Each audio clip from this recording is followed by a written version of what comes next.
Phinde sinamukele ke la ku Durban Network and njengamanje ngihleli noSihle Ngcamu, who's a comm specialist, also was driving the program of today. Sikubingelele.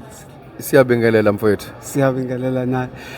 Namhlanje Mr Ngcamu bekusuku lama pledges whereby different companies ezofunga ukuthi cha wona azosifaka isandla ukuthi ithuthuke iKwaZulu Natal.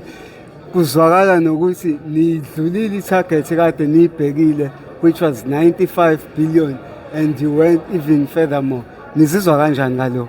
No, sizizwa sijabule kakhulu. Yes. Ukwethenjwa. Yes.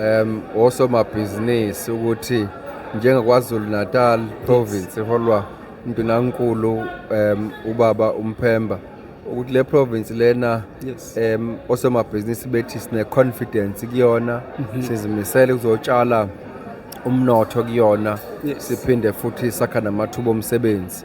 Njengoba usho ke emsakazi ngonyaka odlule sasine target noma ngithi ngonyaka odlule sathola ama investors nama investment pledges awu 85.2 billion. Kulo nyaka ke sine target ka 95 billion. Usithozise kakhulu ke uma ngabe sibona ukuthi namhlanje nasikwazile ukuthola ama pledges ka 100 billion and 100 billion and 1. Yes. So lawo ma pledges abe u34 and ama projects azokwenzeka esikhathini esingangeminyaka emithathu kusuka manje. Yes. Asisho ukuthi kuze kuphele iminyaka emithathu, esikushoyo ukuthi kusuka manje azobeqala enzeka kuze kube seminyakeni emithathu. And ama projects ke athinta i-agriculture ne-agro-processing, renewable energy, automotive. So nje athinta zonke iy'ngxenye zomnotho kwaZulu Natal. Ebese ke futhi lama projects lawa sithole okusijabulisa kakhulu ukuthi ahamba ayofika ey'ndaweni ezahlukene zeKwaZulu Natal. Ukusuka njena komkhanyakude, district municipality, othukela, akhona ama project King Cetshwayo, akhona ama project kuze kuyofika nakhona lapha eThekwini. So asibhekile kuphela amadolobha amakhulu, kodwa sibheke namadolobha amancane ukuthi athuthuka kanjani, akhula kanjani. So ke sithokoza kakhulu nje namhlanje ukuthi sikwazile ukuthi target yethu siyeqe sibe ngaphezulu kwayo. Yebo msakazi. I-entrepreneur la KwaZulu Natal libenefitha kanjani kulo lonke lo hlelo? Angithi ke manje ke uma sikhanda lama projects kusukela nje kusakhandwa kwi-construction bahlomula abantu bakithi emsebenzini we-construction. Kuzothi futhi ke uma ngabe sekusupplywa ngoba phela yonke lama projects lawa uthatha nje iproject mhlambe ezokhanda mhlambe imall noma ihotela, uyabona ukuthi ke imisebenzi yabantu abangasomabhizinisi amancane mningi kangakanani lapho ngoba ihotela nje akukona kuphela ukuthi kuyacleanwa kodwa kuyasupply nokudla, kunama security, kunabantu okudinga bezoza plumbing, kuningi kakhulu. Ibhizinisi lilodwa nje liba nemkhakha eminingi la khona osomabhizinisi abancane bakithi bengahlomula khona. Siyazi ukuthi le conference ibuya isibili if I'm not mistaken. Kungani naze na decide ukuthi no ake sibe ne conference enjengale ezoncenca ama investors ukuthi asondele? Angithi uma ngabe uzama ukuncenca osomabhizinisi ukuthi basondele endaweni yakho, enye yeindlela ukuthi uzobatshena ukuthi unani wena, umakethe indawo okufuneka beze kuyona. So i-conference ke isuke idala inhlanganiso yabaholi bakahulumeni, ochwepheshe nongcweti bama sectors, ibese izohlanganisa nabo osomabhizinisi uqobo kuzoxoxa ukuthi uma ngabe kufanele kukhulisa umnotho kwaZulu Natal singawukhulisa kanjani. So i-conference ke yakhelwe lokho ukuthi kube indawo ne-platform la khona kuba ne-dialogue nama-debates bese kuphuma ama-resolutions ukuthi umnotho wakithi sokukhulisa kanjani. Kodwa-ke futhi okunye esiza ngakho kakhulu le-conference ukunikeza ama-private investors i-confidence. Yes. Uhulumeni ezoyisholo yena ukuthi uzowasiza kanjani.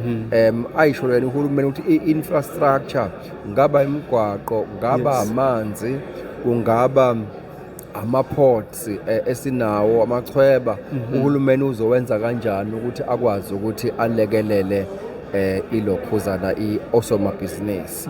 So-ke le nkomfa-ke isiza kakhulu kulokho.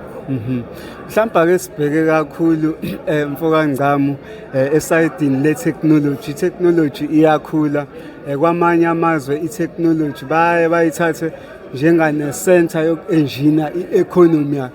Mhlawumbe kulama project azofika nama-investors ngabe khona yini okuthinta i-technology? Ngendlela thina i-technology esiyibuka ngayo asiyibuki nje-ke kuphela as i-sector ezimele.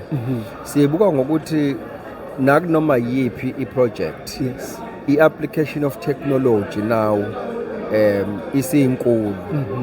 Awuthathe nje ukulima, Yes. akusalinywa nje ngaqala ukulima nje kukodwa sekulinywa nge-technology manje. Insimu ebingasilinywa abantu abawu-20 ilinywa umshini owodwa. Exactly. Ukuvuna, ukuchelela. So-ke i-technology sithi thina i-infused in each and every sector. Kungaba i-tourism, makuyi-tourism i-technology ithi ihhotela eliseduzane kwami ngilithola kuphi, ulithole lapha kwifoni. Yes. Ukuxhumana nalo uzwenza i-booking ukuthola kwifoni.